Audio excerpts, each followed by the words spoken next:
की तुमचं काय सांगितलंय कन्वर्ट करायचं, पण काय कन्वर्ट करायला सांगितलं आता तुम्हाला इथं रॅडियन देतील, पण ते रॅडियन कशात कन्वर्ट करायचंय, डिग्री मध्ये. आता आपलं नेहमी लक्षात असलं पाहिजे इकडे काय होतं पहिल्यांदा 1 डिग्री इज इक्वल टू किती रॅडियन होतं तर 180 अपॉन पाय होतं. पण इथं काय आहे आपलं तुमचं की 1 रॅडियन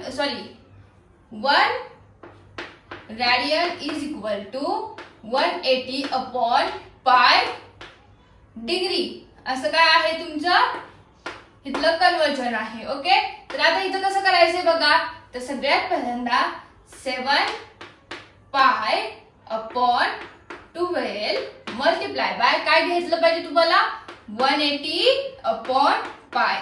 आता इथे बघा तुमचं पायला पाय गेला. आता ह्या 12 ने 180 ला भाग जातोय का तर आपण चेक करूया.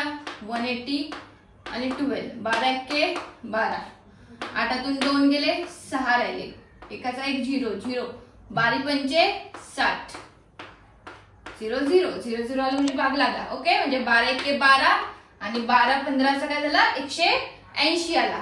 आता काय करायचं इथे पायला पाय गेला सगळे गेले म्हणजे 7 multiply by 15 is equal to काय आलं तुमचं 7